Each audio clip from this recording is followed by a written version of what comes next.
Okay guys, we're at Inland Truck. We're having a little issues with the motorhome, and it's mainly in regard to the Jake brake or engine brake. It will sometimes initiate and activate, other times it won't. One time we were going down a hill up in the Blue Ridge Mountains here recently, and when we were coming back down, it could hold you back, but then it wouldn't go off. We had to completely shut down the bus, sit for a while, and get it started back. So they don't think it's a big deal, but you have to get into the engine, and these guys here at Inland are experts on that.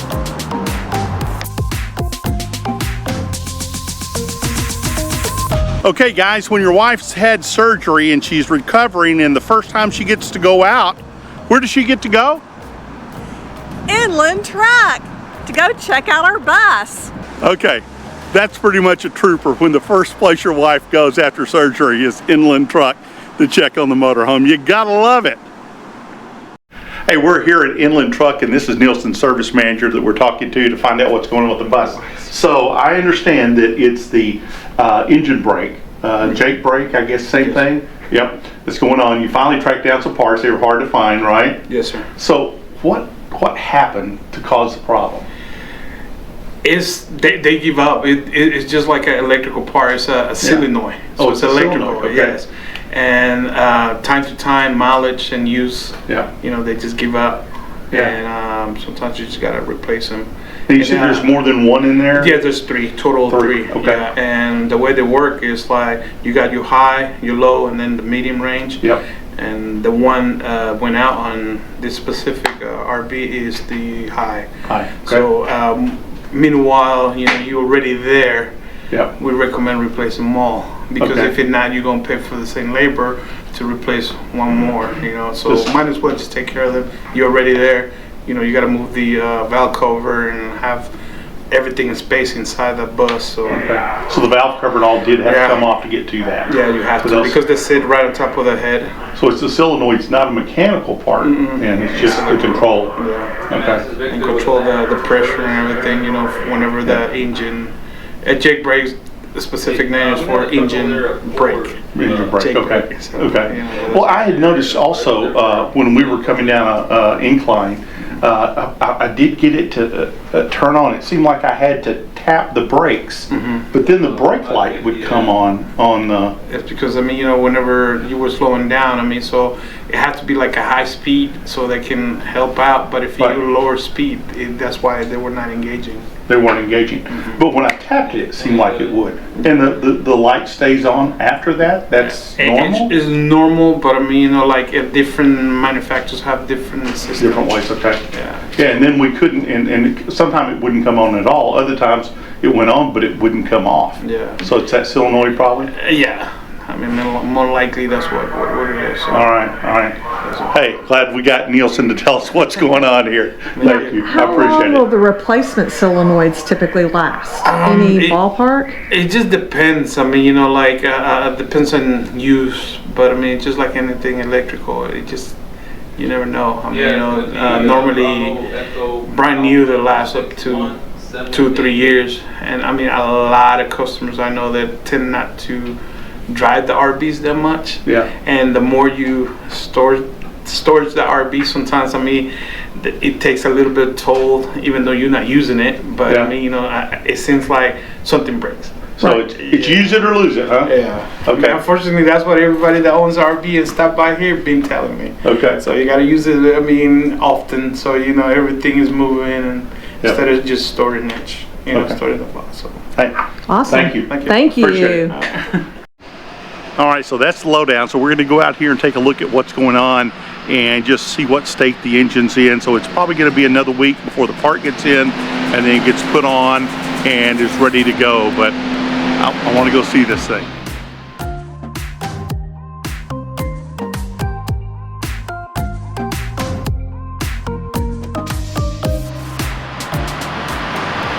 Okay, so right now the engine is disassembled. This is actually the head. It's going over all of the valves and the cams and all, and this had to be removed to access those solenoids inside of the engine.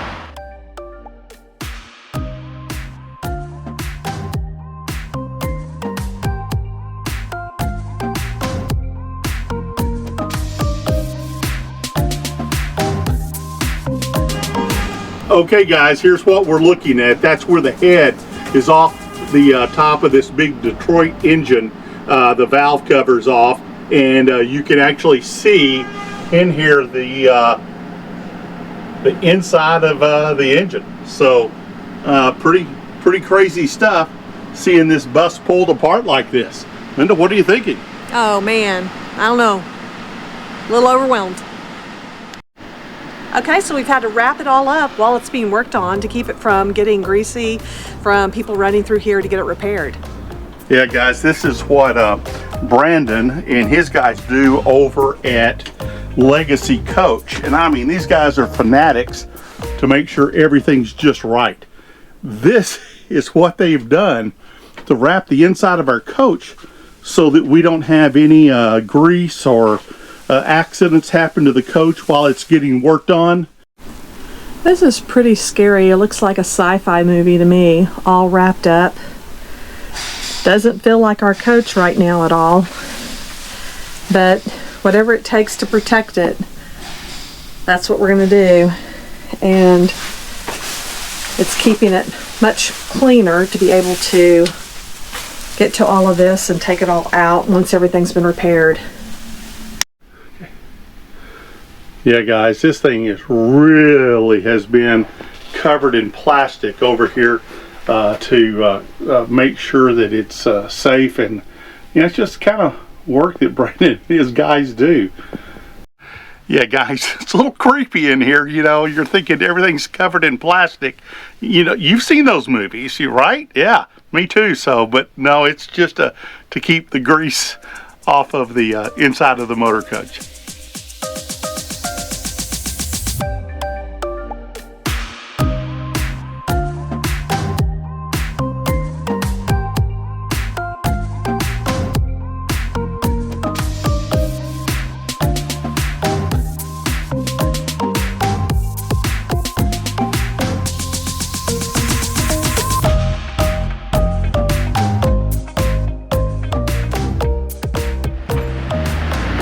Okay, right in here you can see this is where the big head unit was, and because of the top clearance on the way back, we couldn't take it out. So what we had to do is take the bedroom floor in the closet, not the bedroom floor, but the closet next to the bedroom. We had to take that floor out to be able to pull this head unit off to get to those solenoids that control the Jake brakes. So that's what's going on. Everything else looks good. It's a great time to look at some of our other hoses. Belts, we got all new belts on here. Those were just replaced a couple of months ago. So, you know, we're really trying to zero this thing out, get everything good shape and ready to go.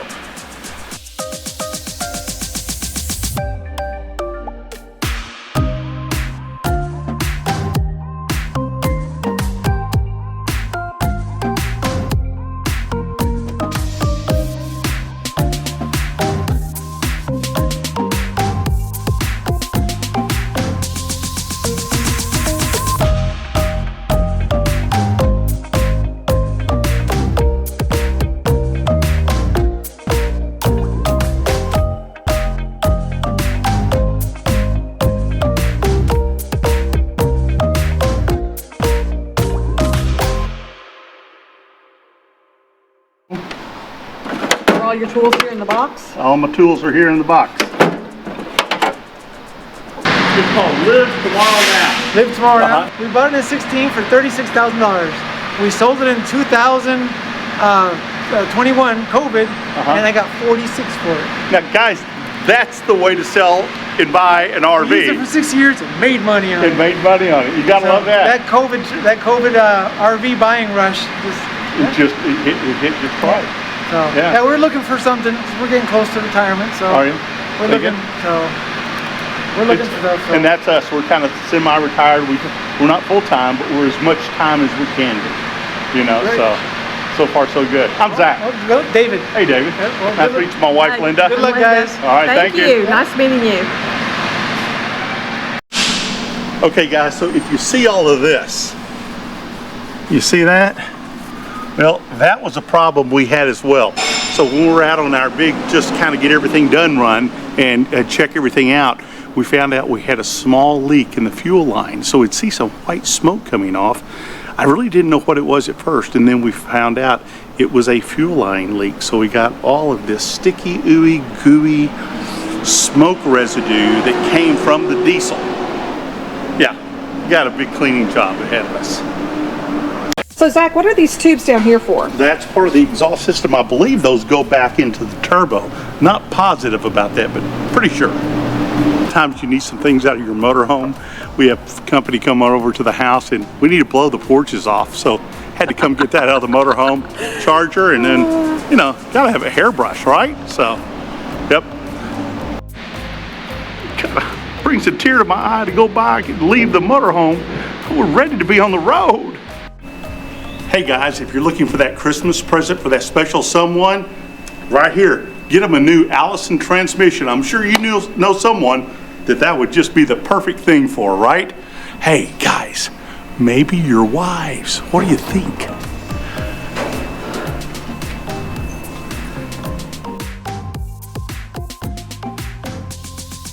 Here we are coming into Marathon, and we are in Grand Prairie.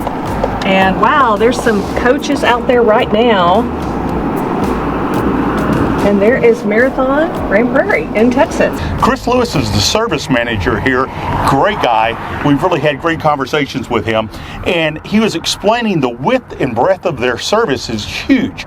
Not only do they work on all the systems and all the tech on the coaches, but if you're looking to have something cosmetically done or upholstery, cabinetry work, new floors, new beds, whatever it makes your clock tick, they do it all right here.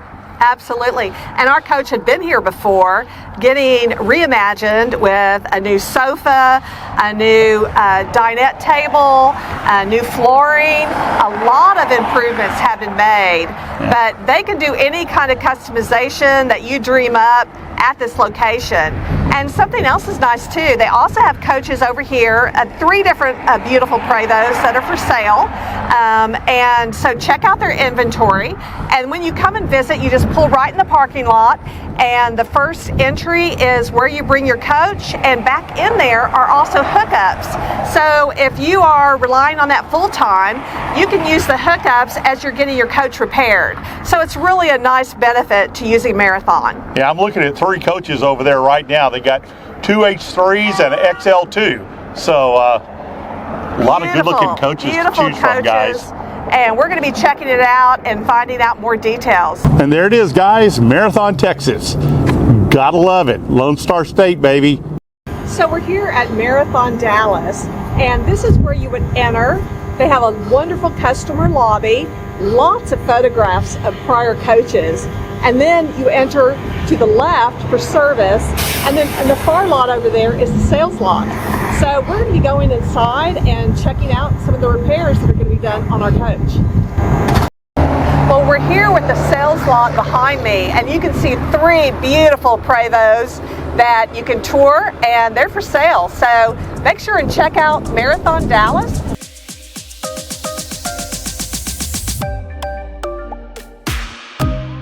We were talking with the update on our coach and got some surprising news. Zach, can you kind of like boil it down and simplify this new update on our coach? You bet. So Chris Lewis, the service manager here, and he's a great guy, by the way. We really like him, and it's good to get to know somebody that is close by that's going to be able to work on your coach from time to time. And so we're getting the tanks calibrated, and he goes, well, before we can get the calibration done, we need to get the slides out. The slides weren't wanting to come out. And the main reason is, one, it's just really, really cold here. It really is. This morning, it was like 9. I don't know if that was a chill factor or not, but that's just too cold. Here in North Texas, we're not used to that kind of weather. So we've been 20s or below now for about 4 days. And so everything is thoroughly cold. And while we've been keeping the bays warm and the water area warm, it's still the upper part of the coach can get quite cold. And he said that sometimes it will constrict around the pins that hold the slides in. And he goes, and plus, he goes, you just need to grease those pins every so often. He goes, maybe every couple of years they use a product called Seal It was a silicone type It's product. a silicone product, a Seal Glide. That's what it is, from Napa. And he said you put that in that hole, rub it around in there, and do that every couple of years, and it allows those pins to come in and out more easily. And so what we're waiting for is to bring the coach inside, get those pins warmed up, get them out so the slides go out, and then they will lube those holes. Absolutely. But right now, without that working properly, they can't get in there because they can't get under the bay in the right area to get the tanks calibrated because the slides aren't working properly. So, you know, it's that whole thing, what comes first, chicken or the egg? Well, in this case, it's the egg. We've got to get the pins out of the holes. Yeah. And then we'll be able to get the calibration done. So, again, great people over here to work with. I can't speak more highly of them, and being proactive on things. I'm really happy about that because they could have got the slide out and just said, okay, here you go. Your tanks are calibrated. But they said, no, we need this lubed. It's not a big deal. It's very inexpensive in comparison, and it needs to be done. So I don't think Linda and I want to be stuck somewhere with our slides in. No, well, you know, we're going to be heading to West Palm and then Key West after that, and then who knows where else in Florida, and I don't need any slide problems. So this is just a maintenance thing that our Prevost year model, the current Prevosts don't have these big holes, the pins. Yeah. It's different engineering at this point, but it's definitely something that we have found out. It's something that we need to maintain and keep going. So we'll be doing that in the future, that's for sure. And he said to check this. Was there 4 pins per slide? Yeah, 4 pins, 2 on each side, and you know they're large. They're, you know, this big around, probably good 2.5 inch, 3-inch pin. Something like that. And what was also interesting, he had asked if we heard like a real loud popping sound, and we had heard that before. And he said that's kind of a sign that it's just very dry, and that is what is making the pin not want to come out correctly, right? Yeah. Easily. And when you hear that large popping sound in a Prevost, that's a sign that you do need to have some of this silicone in that tube part. And that's part of your ongoing maintenance. Guys, so if your pins are overly loud popping, get some silicone and get that taken care of. Now, there was another thing that he brought up too. It was the doing the seal on the slides, and I thought that was really interesting. He had a great tip for us. Yeah, so he said every so often you want to go around, you have a bladder or tube. It looks kind of like a bicycle tire tube that seals around your slides, and overlying that is kind of a windshield wiper, for lack of a better term, that slides the water, takes the water off of it, and as your slides go in and out. And so every so often you need to take that little seal and put some silicone, or not silicone, it's called a slide lube, that you can get for it. I'm not sure what it's made out of. It came like as a foam, and you spray the foam on, and then it just saturates the slide seal and the bladder, and that then just makes it more supple, that it is going to last longer. So it's another maintenance tip that you want to do with your Prevost if you have one. And that was a new bit of information that we weren't aware of. So great tip. Absolutely. Hey guys, we appreciate you so much. Make sure and like and subscribe our channel and hit that notification bell so you don't miss a single episode. We appreciate you guys so much. Thanks for coming along this journey.